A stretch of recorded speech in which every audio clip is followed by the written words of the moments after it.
A century ago, a conflict arose which would quickly become one of the most complex and controversial in the world.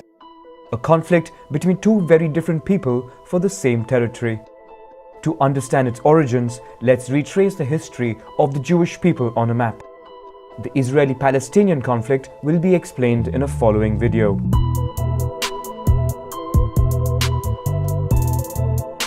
The story begins in 750 BC when the Near East was divided into many small kingdoms and city-states. They were wedged between the Assyrian Empire to the north and Egypt in the south. Among them was the Kingdom of Israel, whose people worshipped several gods, including Yahweh. In 722 BC, the capital Samaria fell to the Assyrian Empire. Part of the population then fled to the Kingdom of Judah and Jerusalem, but they would be followed by the Assyrian army as they continue their expansion towards the south. The region then remains under their control for a century until the fall of Nineveh to the Babylonians. Egypt and Babylon would then compete for territories of the old empire, but the Babylonians quickly take over and project their power in the region. Jerusalem resists this new rule and rebels.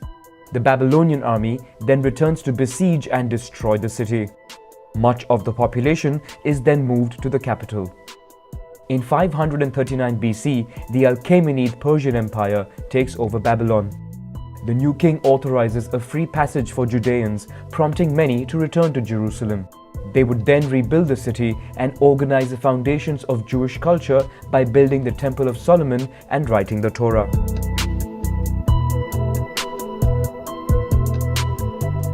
In 334 BC, the ambitious young Macedonian king Alexander the Great set out with his army to conquer the known world. In just over 10 years, he rakes up a huge territory and builds many cities. But exhausted by conquest, he died at age 32 in Babylon without an heir of governing age. The empire was then divided by his generals into various Hellenic kingdoms. Judea came under the control of the Ptolemaic dynasty. A Jewish community settles in the new city of Alexandria, and the Torah is translated into Greek. Following a war against the Seleucid dynasty, Hellenic and Jewish culture developed friction to the point that one of the altars of the Temple of Solomon in Jerusalem was dedicated to the worship of Zeus. A traditionalist anti-Hellenic Jewish militia is organized and takes control of Jerusalem in 164 BC. The temple is restored and the Kingdom of Judea becomes independent. A century later, the region was conquered by the Roman army. The Judeans would organize two major revolts against the new regime, which were violently crushed. The first revolt in 66 provoked the siege of Jerusalem, followed by the destruction of its temple. The only wall of the enclosure that survived would become known as the Wailing Wall. During the second revolt, the city was razed and a great part of the population slaughtered. This time, the Jews were forbidden a safe passage to Judea. Many migrate to Galilee and across the empire. Towards the end of the Roman Empire, Christianity was the dominant religion and Jerusalem a place of pilgrimage. The largely well-to-do Jewish community in the Mediterranean basin began to be persecuted, especially in the Visigoth and Byzantine empires. In the 7th century, following the birth of Islam, begins an Arab conquest. In some cases, Jews support the conquest in the hope of better conditions. They are tolerated by the Arabs and only polytheistic peoples are forcibly converted. In Jerusalem, the Dome of the Rock is built, making the city holy to the three monotheistic religions. The Arabs arrive in the Iberian Peninsula, which they call Al-Andalus. Here, 5% of the population is Jewish, ushering in a golden age of culture. Meanwhile in Europe, Jews are not only tolerated as people who witnessed times before Christ, but also as the sole traders between Catholics and Muslims. This allows Jews to gradually establish themselves in all of Western Europe.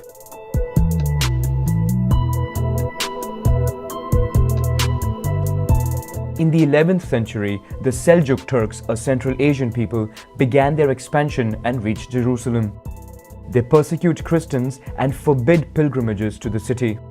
In response, Christians in Europe organized crusades, military and religious expeditions to the Holy City.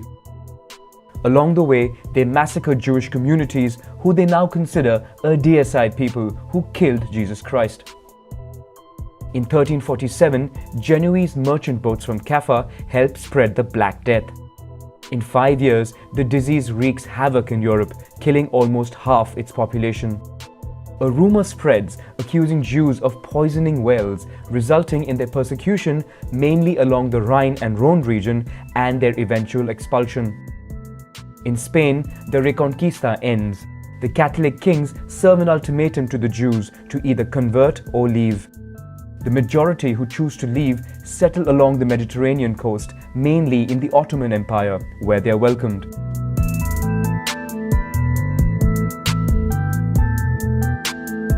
The Poland-Lithuania Commonwealth becomes a haven for Jews from Western Europe due to favorable migration policies. In the 17th century, the region hosts more than 300,000, or about half of the Jews in the world. But everything changed in 1648 with the revolt of the Cossacks' Ukrainian presence against the nobility and the Jews. They accused the Jews of having a privileged relationship with those in power. More than 100,000 Jewish people are killed or flee the region. This episode would weaken the Polish-Lithuanian Commonwealth, besieged on all sides by neighboring powers. In 150 years, the regime falls and its territory is carved up. The Jewish community is divided, and 900,000 of them find themselves in the Russian Empire, where they are not welcome. They quickly become the targets of attacks called pogroms, a Russian term meaning devastation. Given the lack of response from authorities, these attacks become more frequent and deadly. The Jews then emigrate to the United States and Western Europe, which in the meantime has improved their living conditions. It is in this context that the first Zionist Congress is held in Basel in 1897, contemplating the founding of a new homeland for the Jewish people in Palestine. But the Ottoman Empire is fiercely opposed to the project. A few years later, the First World War breaks out. The Ottoman Empire fought alongside Germany. When the Allies were in trouble and desperately sought further support, the then British Minister of Foreign Affairs, Arthur Balfour, wrote an open letter promising a Jewish homeland in Palestine in return for Jewish support. In parallel, they support the Arab rebellion against the Ottoman Empire by promising them independence in the liberated territories. At the end of the war, the map of the Middle East was redrawn and divided up between the European powers. Palestine comes under the British mandate, marking the beginning of the Israeli-Palestinian conflict.